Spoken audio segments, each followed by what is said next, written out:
ओम जयंती मंगला काली भद्रकाली कपालिनी दुर्गा क्षमा शिवा धात्री स्वाहा स्वधा नमस्तुते।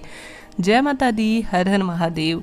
जीवन में दीपक प्रज्वलित करते समय हम सभी जानते हैं सुबह शाम प्रत्येक घर में, प्रत्येक भक्त के घर में दीपक प्रज्वलित होती है। कई घरों में सभी देवी देवताओं के नाम की अलग अलग ज्योत लगाई जाती है, कई घरों में मात्र सभी देवी देवताओं के नाम की एक ही ज्योत लगाई जाती है। परंतु आप रोज उसी विधि से जला रहे हैं दीपक। कहने का अर्थ है दीपक भी वही है, बाती भी वही है, और जिससे आप प्रज्वलित करते हैं वह वस्तु भी वही है, परंतु बाती पूर्ण रूप से जल नहीं पा रही है। जलने में वह जो है कई बार आपको प्रयत्नशील होना पड़ रहा है। तो इसका क्या संकेत है?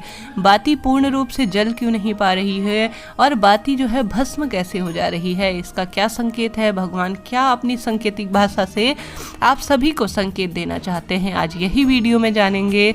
सबसे पहले हम सभी जानते हैं हमारी पूजा का माध्यम दीपक होता है। किसी भी शुभ कार्य या अशुभ कार्य में दीपक प्रज्वलन करने का नियम है, विधान है। सबसे पहले दीपक प्रज्वलित किया जाता है, उसके बाद ही कोई पूजा को जो है पूर्ण माना जाता है। सबसे पहले हमारी पूजा का माध्यम या हमारी पूजा का साक्षी दीपक होता है। कई बार आप सभी ने देखा होगा दीपक के माध्यम से दीपक में फूल बनना या दीपक का बुझना या पूरी तरह से जलना कई संकेत लेकर आता है। कई लोग इसे जानते हैं, समझते हैं, उसी के अनुसार अपने कार्य करते हैं। यह जो है संकेत आज ही नहीं, प्राचीन काल से हमारे वेद शास्त्रों में इनका वर्णन मिलता है। जहाँ एक और बातियों का जलना शुभता के रूप में लेके आता है, वहीं दूसरी तरफ अगर आपने देखा होगा रामायण महाभारत में दीपक का अचानक बुझ जाना एक अशुभ श्रेणी में आता है। तो ठीक उसी प्रकार से अगर आप दीपक जलाने की प्रक्रिया सेम वही रखते हैं, उन्हीं मंत्रोच्चार के साथ आप दीपक प्रज्वलित करते हैं, वही विधि रहती है, साफ स्वच्छता का आप ध्यान रखते हैं, पूर्ण रूप से परिपूर्ण है दीपक जलाने के लिए और माता रानी की सेवा आराधना करने के लिए, परंतु वह दीपक जल नहीं पाता। कहने का अर्थ है दीपक आधा ही जल जाता है या बाती पूरी भस्म हो जाती है।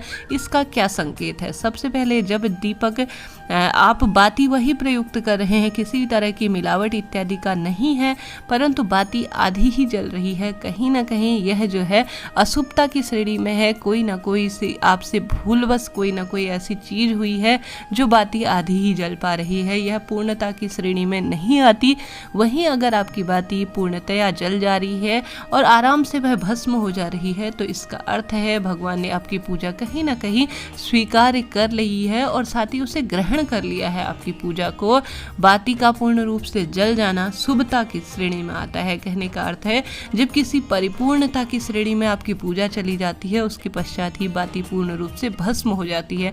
आपने देखा होगा दीपक में फूल बनता है, उसके बाद बाती पूर्ण रूप से जल जाती है। आप सभी के कमेंट्स भी मिलते हैं कि हमें जो है दीपक में कई अंश ऐसे दिखे थे या कोई आकृति ऐसी दिखी थी, परंतु वह हमारे हाथ में नहीं आ पाई, अर्थात वह पूरी तरह से भस्म हो गई है। तो इसका सीधा सा अर्थ है भगवान ने आपको दर्शन दिया था। कहने का अर्थ है जिस तरह से कोई चीज हमें परिपूर्ण दिखती है या स्वप्न के माध्यम से या भगवान हमें अनुभूति कराते हैं और वह जो है अपना पूर्ण आकृति लेने के बाद कहीं गायब हो जाते हैं, कहने का अर्थ है, या अपने पूर्ण स्वरूप में या इस तरह से जो है भगवान अपने परिपूर्ण अवस्था में आ जाते हैं। तो ठीक उसी प्रकार से है, अगर आपकी बाती पूर्ण रूप से भस्म हो जाती है तो इसका अर्थ है भगवान ने आपकी पूजा को ग्रहण कर लिया है।